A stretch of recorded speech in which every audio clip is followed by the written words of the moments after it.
نحمده ونصلي على رسوله الكريم أما بعد أعوذ بالله من الشيطان الرجيم بسم الله الرحمن الرحيم ومن أعرض عن ذكري فإن الله معيشة ضنكا ونحشره يوم القيامة أعمى صدق الله عظيم.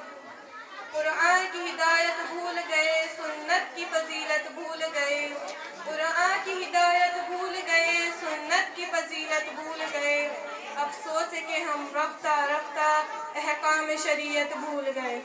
قابل قدر اساتذہ اور معزز سامعین، السلام علیکم ورحمۃ اللہ وبرکاتہ. آج میرے لیے بڑی سعادت کی بات ہے کہ مجھے آپ حضرات کے سامنے جس عنوان پر تقریر کرنے کا موقع ملا ہے اس کا نام ہے قرآن زندگی. اللہ تعالیٰ مجھے عنوان کے مطابق بولنے کی توفیق عطا فرمائے، آمین. ابھی آپ کے سامنے قرآن کی ایک آیت تلاوت کی گئی جس کا ترجمہ یہ ہے: جو میری نصیحت سے منہ موڑے گا اسے بڑی تنگ زندگی ملے گی اور قیامت کے دن ہم اسے اندھا کر کے اٹھائیں گے. اللہ تعالیٰ نے انسان کو جہاں آنکھ کان ناک جیسی نعمتوں سے نوازا ہے، وہیں اللہ تعالیٰ نے اس امت کو قرآن مجید جیسا عظیم تحفہ بھی دیا ہے جو پچھلی امتوں کو نہیں دیا گیا.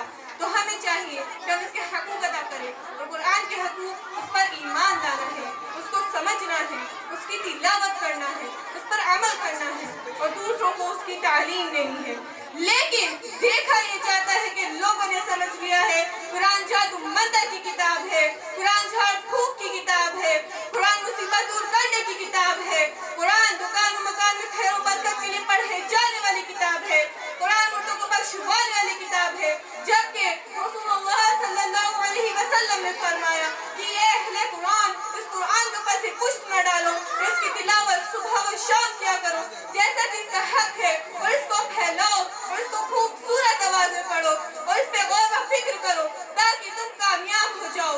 حجۃ الوداع کے موقع پر رسول اللہ صلی اللہ علیہ وسلم نے فرمایا تھا: میں تم لوگوں کے درمیان ایک ایسی چیز چھوڑ کر جا رہا ہوں جس سے اگر تم چنتے رہو گے کبھی گمراہ نہ ہوگے.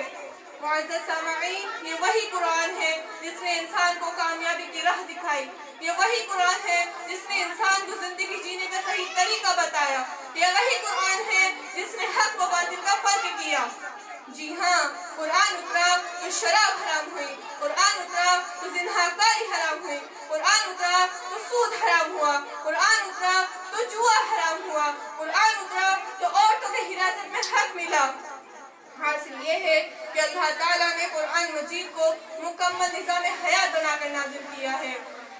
اس لیے چاہیے کہ ہم اپنی زندگی کو قرآن والی زندگی بنائیں، اور اگر ہم نے ایسا نہیں کیا اور اس پر عمل کرنا چھوڑ دیا تو ہمیں دنیا میں ہی تو تنگ زندگی ملے گی ہی، اور مرنے کے بعد بھی ہمیں اندھا کر کے اٹھایا جائے گا. آخر میں دعا ہے کہ اللہ تعالی ہم سب کو قرآن مجید پڑھنے اور اس کو سمجھنے کی توفیق عطا فرمائے.